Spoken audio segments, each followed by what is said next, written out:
Tiago, muito obrigado pela tua presença connosco. É sem dúvida uma honra para nós. Tiago, foste candidato à presidência da República, como toda a gente sabe.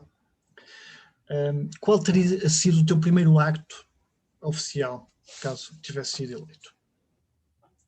Pois, eu já tive a oportunidade de responder essa pergunta várias vezes e o meu primeiro ato seria efetivamente, com um bocado de urgência, quer governo, quer Conselho de Estado, quer outros intervenientes sociais e políticos, para definir o regresso mais cedo possível da normalidade constitucional ao país. Porque eu acho que o que estamos a viver com estes sucessivos estados de emergência que não são a mesma coisa que medidas de saúde pública ou medidas de confinamento. Há uma enorme confusão quanto a esse aspecto.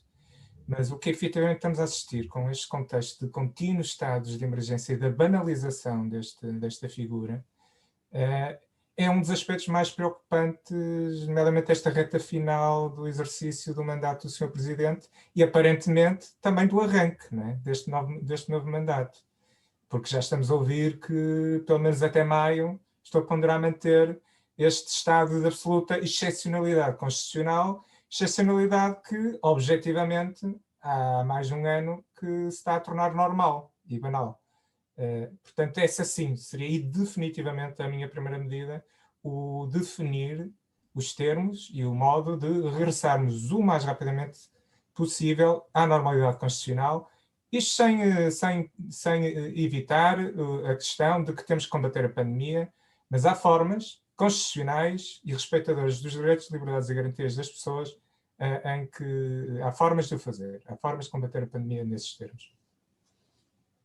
Exatamente. E a respeito disso, posso-te perguntar se achas que há alguma agenda que faça com que os partidos estejam a fazer isto neste momento? Eu agora ouvi-te um pouco mal, mas perguntavas-me se há algum propósito, se há algum objetivo para que este confinamento seja tão limitador das liberdades. Quer dizer, evidentemente a questão da saúde pública não podemos ignorá-la. Há aqui um problema de saúde pública efetivo, de uma pandemia que é absolutamente excepcional, é algo que nenhum de nós viveu, ou muito pouca gente terá conseguido viver, não é? Algo similar. Só no início do século passado é que eventualmente poderá ter surgido algo similar, mas num contexto também muito diferente, não é? Assim sendo, há evidentemente medidas de excepcionalidade que se justificam, mas que têm que ser medidas associadas ao problema que temos, que é um problema de saúde pública, não é? Portanto, temos que estar a falar de medidas de saúde pública, coisas como testagem massiva, coisas que nunca fizemos desde março, objetivamente. A utilização de toda a oferta, de toda a capacidade instalada da saúde, a priorização dos testes, a priorização do ataque da pandemia em grupos de riscos, já sabemos quais são, e o privilegiar estes grupos e a forma de evitar que eles sofram os danos piores da pandemia, não confinando, não é? E não destruindo toda a economia, toda a sociedade, com medidas tábua rasa e absolutamente transversais, que nem são grande parte das medidas de saúde pública. Não é? E, portanto, efetivamente, o que é que eu posso interpretar daqui? Eu acho que há aqui um misto de... Há aquele ditado que diz que nunca atribuas a malevolência, não é? O que pode ser atribuído a estupidez, ou neste caso incompetência, muitas vezes. E é o que me parece, objetivamente, que em primeira linha aconteceu. Nós temos um governo que é incompetente em muitos aspectos. Os ministros que lá estão nunca foram selecionados por objetivos de competência ou capacidade técnica ou capacidade de desenvolver projetos e equipes. Os critérios para a escolha, e isto não é só deste governo, em geral tem sido, não é? Os critérios para a escolha são outros, são critérios como lealdade, respeito pela hierarquia, o ser aberto e disponível para soluções de clientelismo e amiguismo. Portanto, estes são critérios determinantes para a escolha, não é? os critérios que vimos para a escolha do procurador europeu, não é? Que até se chega ao ponto de, como ele é o adequado, mas não cumpre os critérios normais, que são os critérios de competência e tal, então toca a falsificar um CV, não é? Exato. Mas como aqui não há propriamente um concurso público para escolher ministros, não é? É um primeiro-ministro que o escolhe como quiser, os critérios são estes. Portanto, há aqui um primeiro aspecto que me parece, há de facto muita incompetência instalada neste governo. Não é só na saúde, não é? Pensar em Eduardo Cabrita, pensar em Tiago Brandão Rodrigues, pensar em Pedro Nuno Santos, e conseguimos encontrar aqui N exemplos de que, não só de incompetência, mas depois da ubris associada a isto, não é? De uma total arrogância. Agora dá vontade de rir, mas eu lembro daqui a uns tempos de ouvir o ministro Pedro Nuno Santos a arrogar-se de que os privados e outros países tinham muito a aprender sobre a forma como ele negociava. Ele, não é? Que é um grande negociador. Vimos o que foi. Aquilo era no contexto, acho eu, dos vagões Chucata que ele comprou à CP de Espanha, digamos. Não é? Vagões que acho que praticamente acidentaram-se antes de chegar cá, estavam cheios de amianto, mas, enfim, e quando pensamos no ministro Pedro Nuno Santos a fazer negócios, estamos a ver o que acontece, né? TAP, Ground Force agora, e enfim, muitos outros. E, portanto, há aqui um aspecto de incompetência. Associado a isso, há também um vício terrível de quem é que tem todo o poder, que é o de não alargar, de não querer alargar, né? Portanto, estas medidas também concentram objetivamente todo um conjunto de poderes nas mãos do governo, nas mãos de um órgão soberano em concreto. Portanto, os estados de emergência, as medidas associadas, permitiram uma concentração também de poder neste órgão soberano em concreto, o que trouxe um enorme desequilíbrio também ao próprio regime, digamos. E lá está, e ao governo central, não é? Portanto, esta pequena trupe chamada governo já tinha alta capacidade de intervenção em todos os restantes órgãos de soberania, na sociedade e na política. Mas a pandemia permitiu-lhe uma desculpa para concentrar ainda mais. E acho que aqui também um segundo fator foi aproveitado, para o qual a pandemia foi aproveitada, digamos. Exato. E a verdade é que tens sido e foste muito crítico em relação ao governo. Se por acaso tivesses, e voltando ao inicial, se tivesses sido eleito presidente, colocarias a hipótese de dissolver o Parlamento e fazer, por exemplo, um governo de iniciativa presidencial? As hipóteses há sempre, nem que seja em termos académicos. Não é? Os poderes estão lá, constitucionalmente previstos, é porque podem ser usados. Não é? E neste contexto em concreto, pronto, pensando agora neste contexto, eleito a 24 de janeiro e estou perante estes cenários agora. Eu seria e seria sempre... teria sempre muita parcimónia e cuidado no uso desses poderes, porque chamam-lhe bomba atómica e, de facto, tem uma capacidade disruptiva muito tremenda, não é? O exercício desses poderes, portanto, teria que usá-lo com muita parcimónia.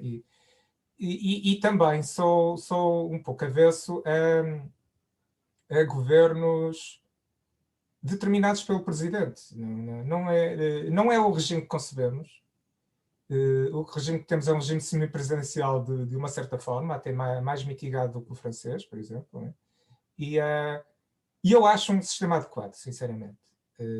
Mas acho um sistema adequado desde que o Presidente use os poderes que tem, efetivamente, não é? E sirva, não de executivo, lá está, e portanto não determina o que vai fazer o Poder Executivo e também não determina o que vai fazer o Poder Legislativo no seu processo de seleção do Poder Executivo, mas que tenha um efetivo poder regulador e de equilíbrio de todos estes órgãos. Mas é isso, lá está, quem supervisiona não pode ser ator também, depois da intervenção. Portanto, para garantir uma independência de um efetivo órgão soberano chamado Presidência da República, que seja o efetivo garante do equilíbrio de poderes, é muito importante que ele não seja muito rápido a disparar gatilho na intervenção dos outros poderes. E, portanto, conclusão, eu admito que se calhar, nem neste momento, se ponderaria isto nesta fase. Agora, o que estamos a assistir no Parlamento é efetivamente aqui um degradar e um esboroar do suporte parlamentar, eventualmente, deste governo. E então aí sim há que ponderar se um governo não consegue manter um suporte parlamentar firme, ou se para o fazer vai ter que ceder tanto em clientelismos ou em serviço de pretensões de bancadas parlamentares, então aí teria que ser ponderado. Portanto, não é algo que se descarte, mas neste quadro descrevi. Muito bem. E penso que houve um debate em que tiveste uma expressão sobre os donos disto tudo e tu pensas que em Portugal está tudo feito para que os do costume sejam eleitos e haja só essa, digamos, oligarquia? Acho que há uma efetiva oligarquia de partidos instalados, de partidos do velho sistema. Isso explica-se em primeira linha, até nem é pelo quadro constitucional. O quadro constitucional permite, por exemplo, soluções totalmente distintas e muito mais respeitadoras da vontade popular na lei eleitoral, nas leis eleitorais, por exemplo. Não é? Ou na descentralização, por exemplo, também. Não é? Está lá na Constituição, a Constituição não impede, até aponta ao caminho algumas vezes. Mas, de facto, o desenvolvimento legislativo do sistema, o desenvolvimento que estabelecemos, criou muitas barreiras e muitos entraves à possibilidade de novas opções políticas surgirem e vingarem. A lei eleitoral para a Assembleia da República é, sem dúvida, um exemplo disto. Não é? É uma lei que, em teoria, garante proporcionalidade, mas garante em círculos só, em círculos que grande parte deles são círculos muito pequenos e que, portanto, objetivamente, potenciam este oligopólio. Depois, aconteceu aqui um fenómeno que foi de a cristalização do sistema partidário. O 25 de Abril de 1964 trouxe-nos, indubitavelmente, uma democracia. Vivíamos sob uma ditadura, há de ser claros, e pudemos passar para uma democracia. Mas o que também acontece com o 25 de Abril, pelo contexto, isto é a lei pendular da história, não é? Quando vens de um lado e está presente, vais para o outro. E o que aconteceu, do meu ponto de vista, e é algo que ainda se sente aos dias de hoje, foi uma cristalização e um desvio e uma polarização de todo o sistema político e partidário, um pouco a inclinar para a esquerda. E o que deixou um pouco abandonado todo um campo e espectro político que também tem um papel numa democracia, não é? Mas que eventualmente se sente representado. Isto foi mais ou menos, conseguindo-se um equilíbrio disto tudo, criando um sistema em que havia um grande centrão definido por dois partidos, como nós sabemos. Enfim, agora estou a ser um pouco descritivo e narrativo, todas as pessoas que me estão a ver sabem disto, mas pronto. O PS e o PSD, sendo que, objetivamente, olhando para o nome e olhando para o que seria a género deles, seriam ambos partidos socialistas do lado esquerdo do espectro, não é? Mas, na prática, e pelo menos o PSD sempre teve aqui uma ligeira desintonia, não é? Entre o que terá sido essa género do partido, o próprio nome dele, não é? O próprio nome do partido, e o que é efetivamente a sua base eleitoral, e depois o que ele representava depois também, por exemplo, a nível local. Acabou por ser o tal partido de centro-direita necessário a equilibrar um partido de centro-esquerda que era o PS. Mas estes dois partidos, durante muitos anos, e tirando os primeiros momentos da nossa democracia, em que tudo era muito ideológico, rapidamente começaram a abandonar a ideologia per si e começaram a ser muito mais pragmáticos. E, efetivamente, há um grande centrão de interesses instalado, constituído por estes dois partidos, mas em que um deles já perdeu o jogo. O PS é já o grande partido do centrão de interesses, e depois olha à esquerda e olha à direita e faz o que quiser, em função disso, em função do que negociar de um lado ou do outro. Isto é o que se chama a mexicanização, não é? De um país, em que um partido assume a preponderância e acaba por ser sempre poder. O PS, estamos num cenário em que o PS fatalmente, pronto, neste cenário e neste contexto, e se não existissem outros atores políticos a tentar entrar, o PS seria fatalmente o nosso partido único, momento, independentemente dos outros também estarem a concorrer. E falo, e potencia ainda mais isso pelo uso do aparelho do Estado, pronto, que os métodos e os processos de quem está no poder depois vão se desenvolver no sentido de que se permaneça no poder, não é? Isso foi conseguido. O PS tornou-se muito menos um partido ideológico, mas muito mais uma máquina de acesso ao poder, de criação de boys e de girls, de doutrinação, não é de doutrinação ideológica, é de doutrinação dos métodos e processos de chegar ao poder e manter-se lá. E isso verifica-se, de facto. E depois, isso até nestas derivas autoritárias e concentradoras de poder deste governo se nota. Isto são coisas que se aprendem, não é? E aprendem-se num ecossistema que é favorável a que essas aprendizagens sejam feitas. E, de facto, isto torna o sistema político muito menos saudável, nesse sentido, e lá está, e é por isso que, por exemplo, eu e mais gente decidimos fundar um partido, porque olhando para o que tínhamos, não víamos futuro em resolver este problema que reside um pouco na bastardização do que deveria ser um partido, não é? E a esse respeito, o que é que a Iniciativa Liberal veio trazer de novo para o sistema político português? Para já falarmos da palavra liberal, tanto que agora ela já é quase quem ouviu o é ou não é, daí ontem ou anteontem. Quer dizer, eu até fiz uma brincadeira com isso, fizeram uma nuvem de palavras, aquele programa liberal está lá, liberal e variações desta palavra, está lá acima de qualquer outra palavra, acima de Portugal, acima de Estado, aquilo foi um fartote de falar de liberalismo, de falar, na verdade, dos fantasmas. Portanto, o que trouxemos, pelo menos, foi pôr na discussão pública e na discussão política o liberalismo. E agora que ele está posto, temos que começar a desmistificá-lo também. Já o começamos a fazer. Grande parte da minha plataforma, na minha candidatura presidencial, foi tentar fazer isso também, não é? A desmistificação do que significa o liberalismo.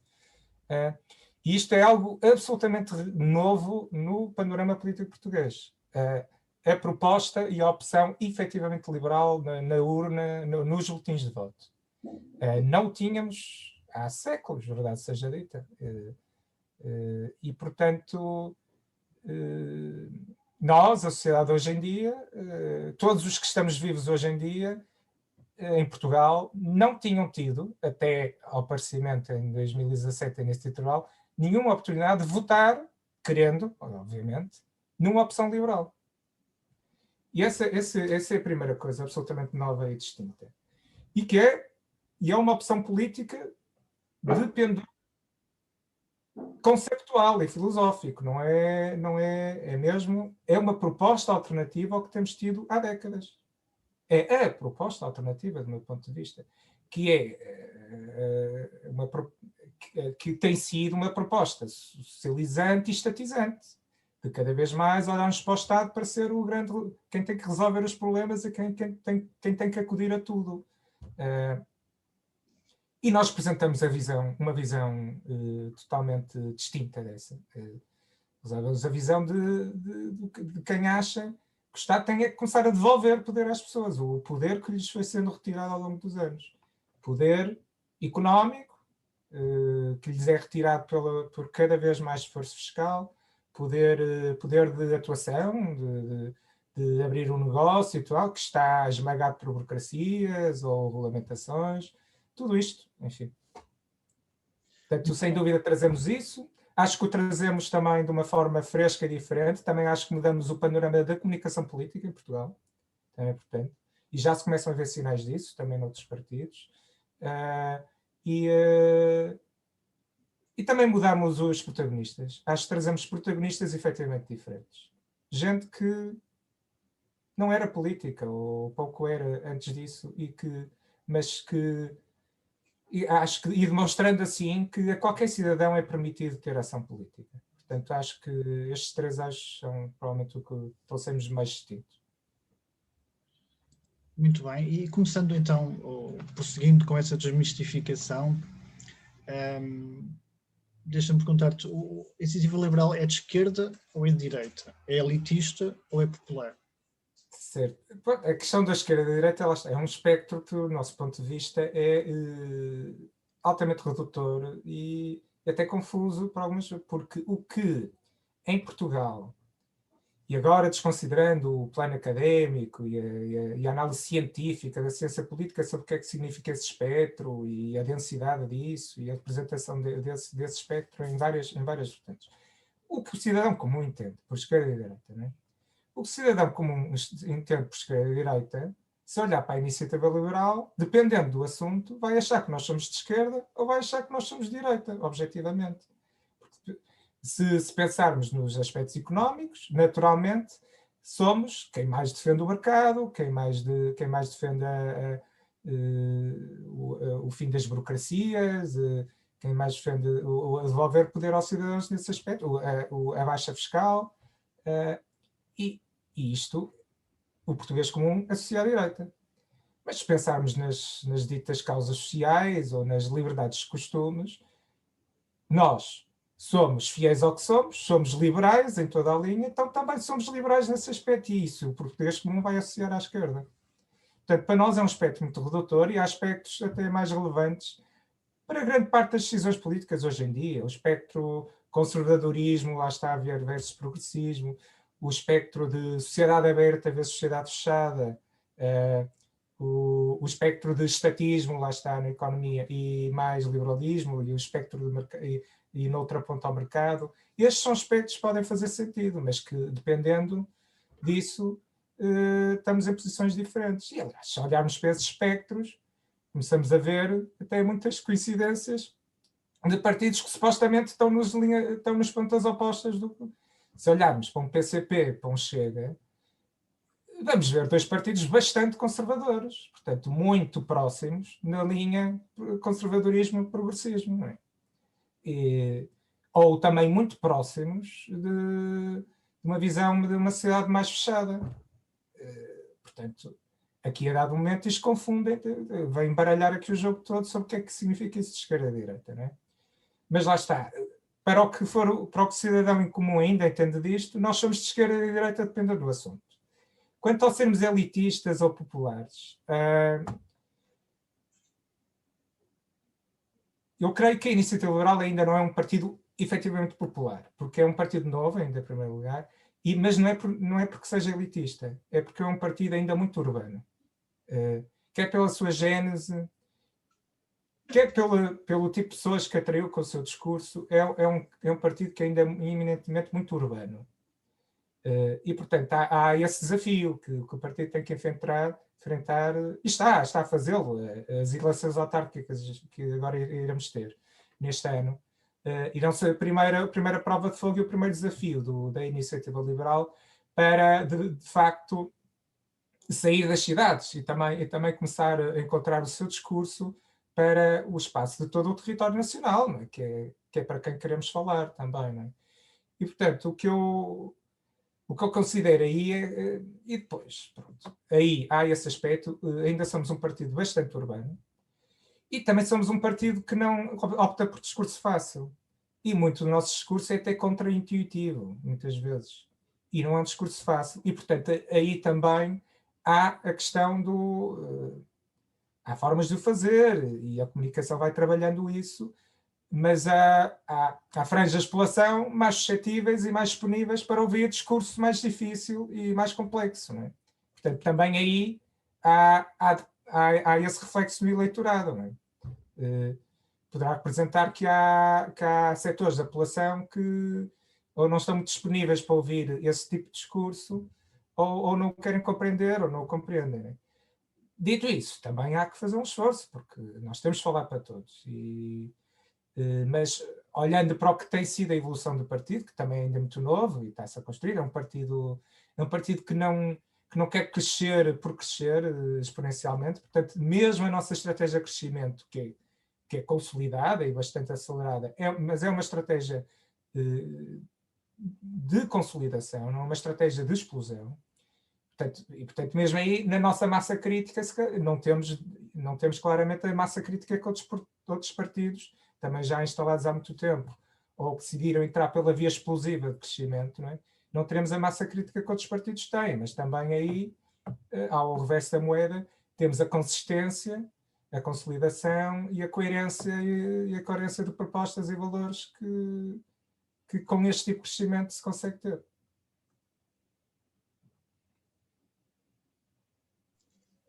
E a esse respeito, já agora, deixa-me fazer uma pergunta. Em termos de liberalismo económico, no atual momento,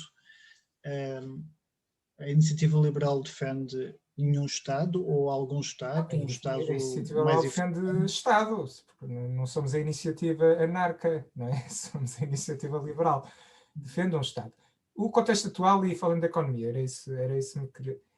O contexto atual em muitas coisas, há uma abordagem muito liberal à questão. O Estado tem que assumir a responsabilidade das suas decisões. E quando, por exemplo, mandou fechar atividades que fecharam, porque o Estado mandou, não é? Isto a abordagem liberal a isto tem que respeitar a responsabilidade civil, quase isto. Tem que respeitar quem toma uma decisão unilateralmente tem que assumir as responsabilidades dessa decisão. E, portanto, por exemplo, no contexto que andamos a defender da questão dos apoios, não é apoios, é efetivas compensações às atividades que foram estabelecidas pela decisão unilateral do governo de as mandar fechar ou de fechar, ou de limitar seriamente a sua capacidade, a sua atividade. Não é? E depois, claro que nós estamos num panorama de absoluta excepcionalidade. Claro que se o Estado não serve para isto, para que serve? Não é? E há um papel do Estado da regulação e na fiscalização. O Estado não deve ser, em termos normais, um interventor do mercado. Mas o Estado tem que poder garantir, quando o mercado está em colapso, não é? Quando efetivamente está em destruição, vamos pegar, por exemplo, no setor das companhias aéreas, que pura e simplesmente deixaram de voar, e não é propriamente porque estavam proibidas, porque também o próprio mercado assim se é compreensível que o Estado intervenha para manter, pelo menos em banho-maria, a existência do mercado, para que depois, quando as coisas se recuperem, o mercado esteja ali, não é? Porque quando um liberal fala da destruição criativa e tal, está a falar dos players do mercado, mas quando o próprio mercado está em colapso, há aqui, efetualmente, há com certeza um dever da comunidade, e a comunidade organiza-se sob a forma de um Estado, de tentar garantir que essas estruturas básicas é uma infraestrutura, no fundo. O mercado é uma infraestrutura que há que ser mantida, não é? Para depois poder ser utilizada pelos efetivos players de mercado. Portanto, nesse aspecto também não me parece nada iliberal defender este tipo de intervenções. Ou seja, o Estado vai corrigir as distorções do mercado, mas não se vai inserir em atividades não, nem é uma questão de distorção, é mesmo garantir que o mercado se mantenha, não é? Porque se de repente num setor todas as empresas fecham, deixa de haver produção, deixa de haver o serviço, é um mercado que se destruiu, não é? E depois há todo o ecossistema ligado ao que for esse mercado, não é? Portanto, o meu sentido é manter a infraestrutura, não é? Portanto, o Estado não tem que ter todas as companhias de transporte do país, mas a estrada, se há um grande terremoto que destrói a estrada, o Estado tem que intervir e reconstruir a estrada, não é? A infraestrutura tem que lá estar para depois sim as empresas transportadoras, os cidadãos circularem sobre a infraestrutura, não é? Muito bem. Agora deixa-me fazer-te uma pergunta, porque estamos com muitos monárquicos a ouvirem-nos Claro, neste momento. Queria-te fazer esta pergunta. Seria benéfico a existência de um rei, ou pelo menos em o mínimo achas que serias a favor de um referendo à monarquia? Eu sou um republicano, pronto, então já te chove. Portanto, eu não vejo... o meu argumento não é democrático, mas portanto, há democracias que são monarquias, e aliás democracias que em muitos aspectos são muito mais liberais que nós. A Holanda, a Dinamarca e a Suécia são exemplos para mim em muitos aspectos. E portanto o problema não residirá aí. Mas eu acredito firmemente muito num princípio republicano, não só de que todo o titular de cargo político deve ser escolhido pelos cidadãos. Pode ser por sistemas intermédios ainda, mas o princípio e a base do seu poder e da sua autoridade tem que residir numa escolha dos cidadãos, onde sei que agora pode ser intermédia, não é? Pode ser uma escolha de um representante de um parlamento que depois escolherá esse titular, não é? Que é o caso, por exemplo, aqui, é assim que o governo é escolhido. Mas acho sempre importante haver na base na gênese a vontade do cidadão para validar aquele titular do órgão político. E numa monarquia isso iria falhar. E também há a questão que eu acho que também é importante, a questão de não permitir a perpetuação de titularidade dos cargos. Portanto, eu acho que estes dois princípios associados ao republicanismo são suficientemente importantes para eu sustentar que prefiro uma república, em termos conceptuais, agora não falando da nossa em concreto ou de qualquer outra. Dito isso, também em Portugal nós já temos 111 anos de república, não é? Mais anos do que a monarquia liberal antes disso. Mais anos do que a monarquia absoluta antes disto. E mais anos do que outros tipos de monarquia, porque também a monarquia, a verdade é que tivemos sistemas muito diferentes, não é? em função da evolução histórica que fomos tendo. Mas já temos 111 anos de república, que também tiveram aqui momentos muito distintos aqui no meio, não é? A verdade seja dita. E eu, sinceramente, por algo tão disruptivo, que é a mudança de um regime. Aliás, os próprios regimes nunca definem, e aí começa um pouco a responder também à segunda pergunta da questão do referendo. Os sistemas podem ser altamente democráticos, podem ser altamente transparentes e abertos a ideias e ao pluralismo de ideias. Mas raramente, nunca não direi, se calhar há algum que, mas quase nunca prevêem os mecanismos para o seu próprio fim, não é? Portanto, esta República não permite, objetivamente, que haja um referendo sobre o seu fim, não é? Nem as monarquias, verdade seja dita, não é? Basta olhar aqui ao lado, permitem um referendo sobre o seu próprio fim, não é? Portanto, aí acabamos por entrar numa discussão quase já mais filosófica de que podemos falar do referendo, mas objetivamente é algo que não pode acontecer porque nenhum regime ou nenhum sistema estabelece os mecanismos para o seu próprio fim. E, portanto, nesse aspecto também não parece... Nem é uma questão de achar que se acho legítimo ou não perguntar às pessoas. Acho que não é viável sequer pensarmos nisso. Portanto, dito isso, eu defendo princípios republicanos. Acho, para o contexto português, o regime semipresidencialista, por acaso, adequado. Acho adequado. Quer dizer, há muita coisa a corrigir nesta Constituição, há muita carga ideológica, ela é excessiva, é gorda, tem muita coisa ali que era escusado lá estar. Mas, dito isso, em termos mais genéricos, acho o sistema semipresidencial muito adequado ao que é ao país. E estamos num regime já instalado há 111 anos, portanto, está seja lista, quer dizer... para sermos tão disruptivos para mudar isto, teria que algo estar mesmo muito podre e muito mal, não é? Muito bem. Que eu não acho que esteja por causa disso, não é? Há aqui coisas que estão muito mal, mas não se associam com quem é o chefe de Estado. Muito bem. Tiago, agradeço-te imenso. Quero agradecer a todos os que estão connosco, que vão estar a ver mais tarde. foste e tens sido sem dúvida uma lufada de ar fresco pela tua juventude, e tenho certeza que vais ter um futuro muito grande.